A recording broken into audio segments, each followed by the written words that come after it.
একজন সংসারী মেয়ের হাতে নিজের উপার্জনের টাকা থাকলে সে তার ছোট্ট সংসারটাকে আরো সুন্দর করে সাজাতে ভালোবাসে।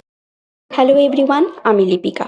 আজ দুপুর থেকে আবহাওয়াটা ভীষণ সুন্দর ছিল, হালকা বৃষ্টি, ঠান্ডা বাতাস আর একদম শান্ত একটা পরিবেশ। এর মাঝে জানো তো আমার একটা পার্সেল এসে পৌঁছলো। বৃষ্টির মধ্যে ডেলিভারি দাদা পার্সেলটা দিয়ে গেছিল। পার্সেলের ভেতরে ছিল একটা মোশন সেন্সার এলইডি লাইট, সাথে ছিল এটা চার্জার আর দুটো ম্যাগনেট। এই লাইটটা আমি কিনেছি আমার ডাইনিং টেবিলের পাশের হ্যাঙ্গিং শেলফের নিচে লাগানোর জন্য। এটা আমি কিনেছি মিশো থেকে, খুবই সস্তায় পেয়েছি। তোমাদের লাগলে বলো, আমি লিংক শেয়ার করব। জায়গাটা একটু ডার্ক লাগছিল আমার অনেকদিন ধরেই, তাই ভাবলাম একটা ওয়ার্ম লাইটের নরম আলো সেখানে বেশ সুন্দর লাগবে। আর সত্যি বলতে লাইটটা লাগানোর পর কোণাটা অনেক বেশি সুন্দর আর গোছানো লাগছিল। আমি মনে করি নিজের উপার্জনের একটা আলাদা আনন্দ আছে, বিশেষ করে সংসার প্রিয় মেয়েদের কাছে, কারণ তারা ছোট ছোট জিনিস দিয়ে নিজের ঘরটাকে আরো সুন্দর করে তুলতে ভালোবাসে। তো বলো, আমার নতুন লাইটটা তোমাদের কেমন লাগলো? এমন আরো ছোট ছোট সুখের মুহূর্ত দেখতে চাইলে আমার পেজটাকে কিন্তু ফলো করে দিও। পাশে থেকো, ভালো থেকো। এখনকার মতো বাই বাই।